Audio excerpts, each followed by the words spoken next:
Alright, gather round, story lovers, because today we're diving into a tale that's a little bit weird, a little bit wonderful, and a whole lot mysterious. This is the story of Qalbaz and the strange school trip. It all started on a foggy Tuesday morning. Our hero, Qalbaz, was just like any other kid, maybe a little quieter, a little more observant. He preferred sketching in his notebook to kicking a soccer ball. That day, his class was heading to the legendary Whispering Woods for a nature walk. Everyone was buzzing with excitement, but Qalbaz felt a strange hum in the air, a feeling he couldn't quite shake. The school bus rumbled along, and soon, the city faded away, replaced by towering trees that seemed to lean in and share secrets. Their teacher, Mr. Albright, a man with a booming laugh and glasses that were always slipping down his nose, announced, "All right,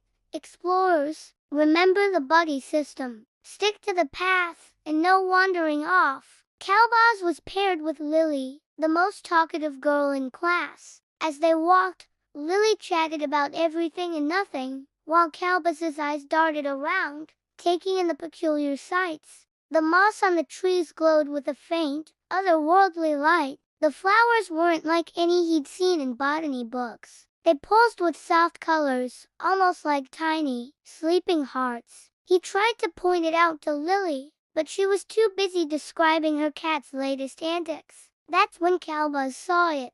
Just off the main path, partially hidden by a curtain of hanging vines, was a smaller, barely there trail. The ground on this path shimmered faintly, as if sprinkled with diamond dust. A strange, melodious tune, like wind chimes playing a forgotten lullaby, drifted from deep within. Curiosity, a force stronger than any teacher's warning, pulled him forward. He told Lily he needed to tie his shoe and gestured for her to go on ahead, promising he'd catch up in a second. He stepped onto the shimmering path, and the world changed. The fog thickened, muffling the sounds of his classmates. The air grew sweet with the scent of night-blooming jasmine and damp earth. The trees here were different. Their bark was smooth and silvery, and their leaves were the color of twilight. Strange, gentle creatures with wide, luminous eyes peeked out from behind the trunks before quickly disappearing. Qalbaz walked deeper,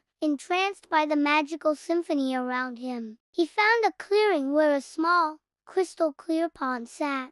In the center of the pond, a single, magnificent water lily floated, its petals unfolding to reveal a softly glowing pearl. It was the most beautiful thing he had ever seen. He reached for his sketchbook, wanting to capture this impossible moment forever. As he sketched, he didn't notice the light beginning to fade or the path behind him slowly vanishing. When he finally looked up, the clearing was darker, and the path was gone. A knot of panic tightened in his stomach. He was lost. He called out for Lily, for Mr. Albright, but only the magical woods answered with their strange, melodic echoes.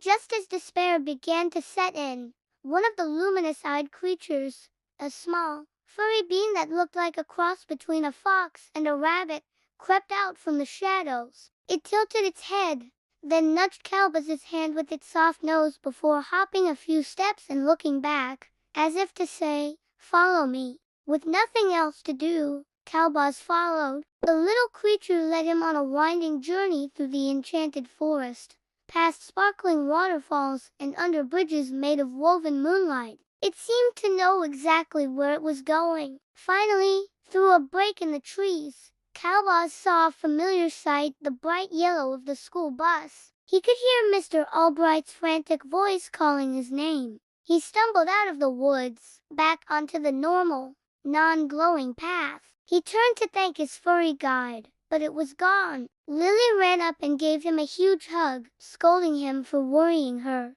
Mr. Albright looked relieved but stern. Back on the bus, as they drove away from the Whispering Woods, Qalbaz opened his sketchbook. He expected to see his drawing of the magical clearing, the pond, and the glowing pearl. But instead, the page was blank. It was as if it never happened. Was it all a dream? But then, as he closed the book, something small and hard fell into his lap. He picked it up. It was a single, perfect, softly glowing pearl. Qalbaz smiled. It wasn't a dream. It was his secret. And he knew, someday, he would find his way back to that strange, wonderful path. Thanks for watching, everyone. If you enjoyed this little adventure, don't forget to like, subscribe, and hit that notification bell for more stories. See you next time.